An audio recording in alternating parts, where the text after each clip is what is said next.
yo creo que el proteccionismo no trae consecuencias buenas, es una cuestión que está estudiada, se conoce. Y se la ha mostrado. Y es evidente, pero claro, hay que entender esto. Por ahora hay una cosa muy interesante, es que todo el mundo hablaba del proteccionismo y los aranceles que venían. Bueno, pues simplemente han estado dialogando, han estado reuniéndose, los primeros que iban a sufrir esa penalización y por ahora no hay aranceles. Esa es la realidad. Es decir, ¿qué nos está diciendo esto?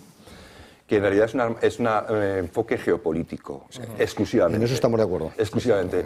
Estados Unidos es el principal mercado del mundo, mal que le pese a China, el principal mercado del mundo. Además, un mercado muy potente porque los consumidores están muy bien educados y acostumbrados a consumir.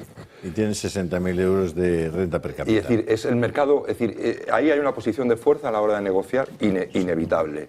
Entonces, Trump la va a utilizar. Pero simplemente la va a utilizar en varios sentidos. La va a utilizar no porque él quiera un proteccionismo exclusivamente para que Estados Unidos sea autosuficiente, que también en algunas cuestiones hemos perdido un poco la cabeza con la globalización. Hemos sido incapaces incluso de fabricar mascarillas. Hemos llegado a un extremo de peligro que también es verdad que hay que contemplarlo desde un punto de vista estratégico, de tener cuidadito hasta dónde nos metemos en estos jardines, porque a mí yo soy un fan del libre comercio, del libre mercado, y apuesto por él siempre que sea posible. Pero yo no creo que sea ese el enfoque y hacer un estudio puramente escolástico de lo que es el proteccionismo, de lo que debe ser o lo que no debe ser, pues yo creo que no entra directamente en la realidad política que está utilizando Trump. Yo pienso además que en el caso, por ejemplo, de China, el proteccionismo no es una buena medida, pero quizá es la única medida que convendría aplicar. ¿Por qué? Voy a explicar. Yo lo cuento además en el artículo que comentaba don Julio. Lo explico claramente. Hay una empresa, por ejemplo, una de las 3 empresas fundamentales del automóvil eléctrico en China es NIO. NIO es una empresa que en el año 2020 tenía que haber quebrado. Tenía un agujero de 3.000 millones de dólares. No era competitiva, no daba rentabilidad, había equivocado su estrategia y, sin embargo, llegó el gobierno regional de la región donde tiene las factorías de esta fábrica china y no es que diera un préstamo, es que se hizo con el 24% del capital, con 1.000 millones de dólares. Y al mismo tiempo el Estado chino, el gobierno, el Partido Comunista Chino, a través de los bancos, de grandes bancos, que son todos estatales allí, están participados todos por el Estado. Le inyectó 3.000 más. Le inyectó 1.600 millones más, a través de un grupo de inversores, entre comillas, ¿no?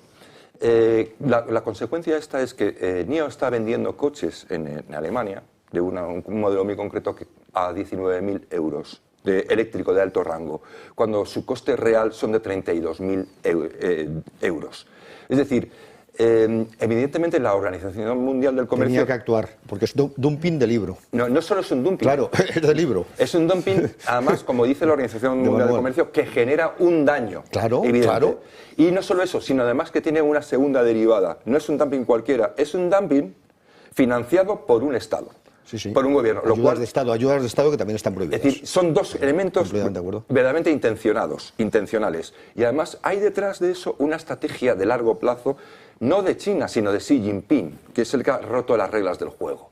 Las ha roto. Y Trump viene no solo a combatir esa estrategia china, sino también, de alguna manera, aunque se pongan muy exquisitos en la Unión Europea, a salvar a los europeos de un abrazo del oso que es descarado y que por ahora ha acabado con la industria siderúrgica. Está en manos chinas. Una de las más graves que no sabe el público seguramente es la industria farmacéutica.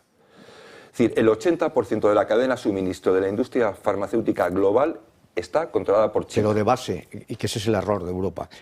Los productos más elementales, no las moléculas más sofisticadas. Bueno, ojo, las cefalosporinas, que son elementos fundamentales para los antibióticos de segunda generación, los más empleados y los más necesarios hoy en día, están controladas por China. Esto ha llegado a un punto en que en un país como Alemania, primermundista y súper alemán y todo lo que nosotros conocemos o tenemos en la cabeza de Alemania, ha tenido que hacer un racionamiento de antibióticos. Hasta el punto de que ha habido, pues puedes poner vidas en peligro. Por ejemplo, de niños que tengan una bronquitis aguda, que necesiten un antibiótico para no derivar en neumonía. Esto se sabe, eso no lo digo yo, esto está en los medios incluso estatales alemanes.